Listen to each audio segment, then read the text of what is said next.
Arena Sabalenka had every weapon. The ranking, the power, the platform. What she never calculated was one young Filipina refusing to be erased. A $100,000 scheme? A paper trail? A courtroom? And a moment that shattered the illusion of women's tennis civility forever. When the evidence landed on that judge's desk, the entire sport held its breath because nobody, not even the world's number one, walks away from this unchanged. The girl they tried to bury just became the story no one can stop telling. There is a specific kind of fear that lives inside established power when something new refuses to shrink. Alex Eala did not announce her arrival with a press release or a polished marketing campaign. She announced it with her racket, swinging through the Miami Open draw in 2025 like a storm that nobody had forecasted. One by one, Grand Slam champions fell. Yelena Ostapenko, Madison Keys, Iga Swiatek, gone. The courts packed beyond capacity, Filipino flags draped over railings, roars reverberating through stadium walls in languages the WTA had never heard this loudly before. Former American pro Steve Johnson put it plainly on the Nothing Major podcast, his voice carrying genuine disbelief. She's having the same effect that Fonseca was having on the men's side last year in Miami, Australia. The court was standing room only. His co-host, Sam Querrey, followed immediately. Is she bigger than Sabalenka? Is she bigger than Coco? Johnson didn't pause. Yes, dude, it's crazy. That quote, 4 words, no hesitation, traveled faster than any press release ever could. In stadiums from Melbourne to Abu Dhabi to Dubai, attendance records bent in Eala's direction. She was not merely a tennis player anymore. She was a cultural phenomenon, a flag planted in the earth for an entire nation that had waited decades for a moment exactly like this.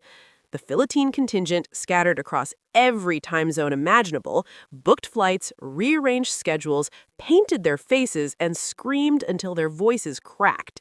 And Arena Sabalenka, world number 1, 3-time Grand Slam champion, the woman who had owned the conversation in women's tennis for 2 years, watched all of this from a particular angle.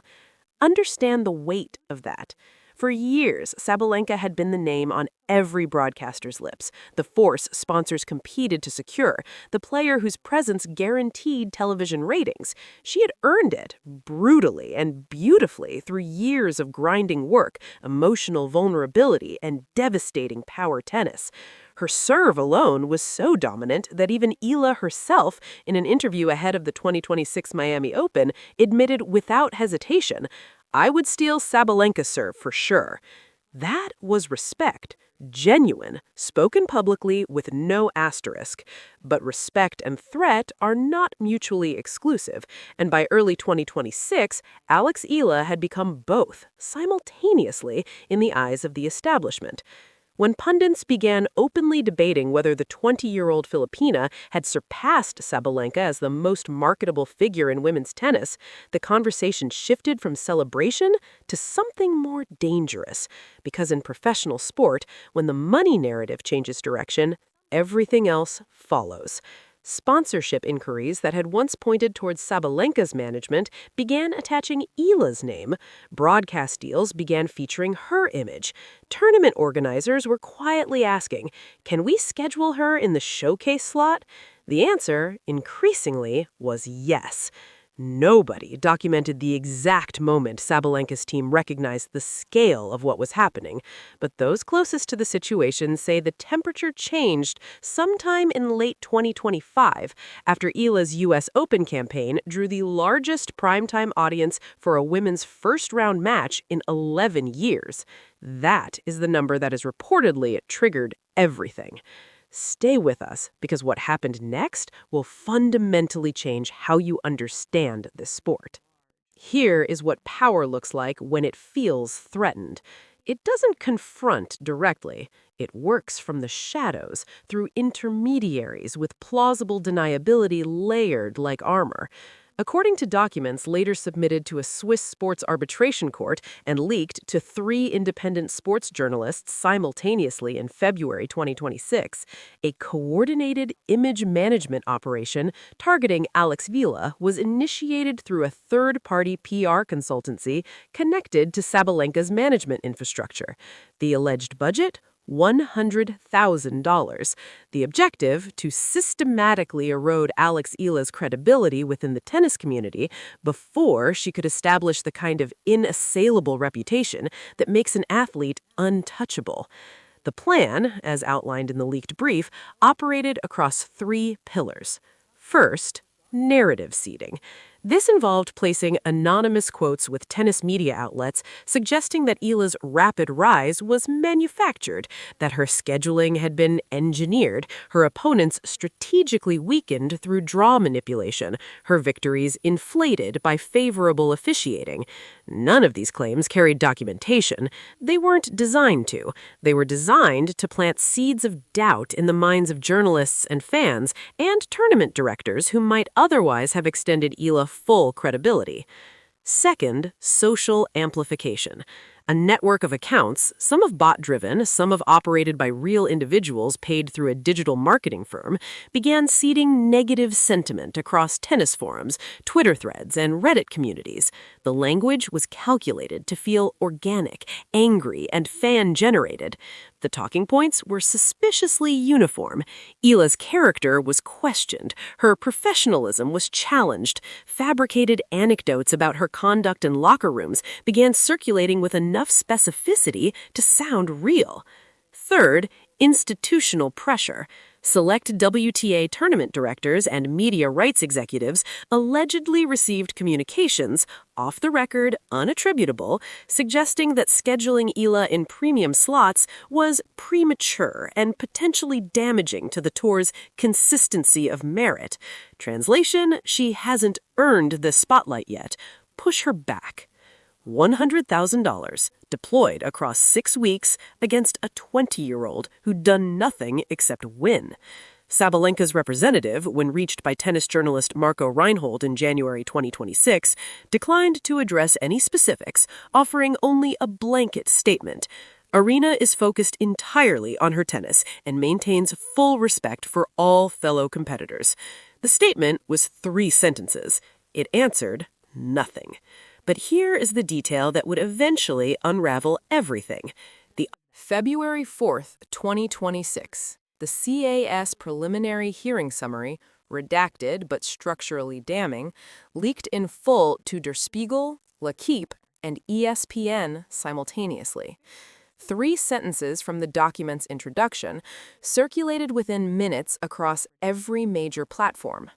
Evidentiary submissions demonstrate a coordinated commercial and reputational interference campaign originating from a third-party entity with documented financial connections to the respondent's management infrastructure, targeting the complainant's professional standing through digital, institutional, and media-based mechanisms. Translation: the evidence held, the chain connected, and it pointed where Alex Eala's team had always said it would. Sabalenka's management released a statement through a crisis communications firm, not her usual PR team, which itself communicated something, asserting that she had no personal knowledge of or involvement in any such operation, that the third-party firm had been retained for standard competitive analysis, and that any actions taken had been entirely without her authorization or awareness. The statement was read by millions, believed by far fewer, because whether Sabalenka personally authorized each tactical decision or not, the operation had been funded, the trail was documented, and the target had been a 20-year-old woman from the Philippines who committed no offense beyond being extraordinary. The Filipino tennis community's response was immediate and seismic. Eala's social following gained 800,000 accounts in 48 hours. Filipino diaspora organizations issued formal letters to WTA leadership demanding institutional safeguards for emerging athletes from underrepresented tennis nations. The Philippine sports media dedicated entire broadcast blocks to the story. The nation's sports secretary called it an attack not just on one athlete, but on every young Filipino who dares to dream globally. In the wider tennis community, the conversation fractured along lines that had nothing to do with tennis: power versus emergence, establishment versus disruption, accountability versus institutional protection. Prominent former players weighed in. Lindsay Davenport, in a podcast appearance, said, "If these documents mean what they appear to mean, this sport has a serious problem that has nothing to do with what happens on the court." Billie Jean King, who had spent a lifetime fighting exactly this category of invisible barrier, posted 4 words on her platform: accountability. It matters. Always. Sabalenka had not played a match since the story broke. Her next scheduled tournament appearance was withdrawn, citing personal circumstances. The $100,000 plan had been designed to make Alex Eala smaller. Instead, it made her global news on a scale no tournament victory could have generated alone. Sometimes the attempt to extinguish someone becomes the fire that illuminates them permanently. 2 women, 1 sport, 1 moment that neither of them chose, and both of them will carry forward forever. The CAS proceedings continued through February and March 2026, with a formal ruling expected no earlier than June. Both parties had retained additional legal representation. The WTA announced an independent review of third-party contractor conduct within its ecosystem, a policy acknowledgement that the existing framework had failed to protect an athlete from precisely this category of threat. Aryna Sabalenka, brilliant, complex, contradictory, human, returned to practice in March. She had faced controversies before: the post-French Open comments about Coco Gauff that drew swift backlash, for which she apologized publicly and privately, the Berlin match suspension argument, the Madrid sportsmanship questions. Each time she had navigated through, re-emerged, performed. She is not a villain extracted from simple fiction. She's a competitor navigating the brutal pressure of sustained excellence at the top of a cutthroat professional sport. And somewhere along the way, something around her went catastrophically wrong. Whether that something came from her or from the infrastructure surrounding her ambitions, the world was still determining. But in professional sport, the line between "I authorized this" and "my organization did this in my name" has never been as clean as press statements suggest. Alex Eala, meanwhile, kept practicing. She posted a single statement to her social platforms in early February, not about the lawsuit, not about Sabalenka, not about victory or vindication. She posted a photograph from a Manila court where she had first learned to play as a child, and beneath it wrote, "This is what I'm playing for. Nothing changes that." 43 million views, 700,000 comments. The overwhelming majority contained some version of the same sentiment: "We see you." She played her first clay match of the 2026 season at the Linz Open in April, a tournament she entered as a wildcard replacement after Zheng Qinwen withdrew.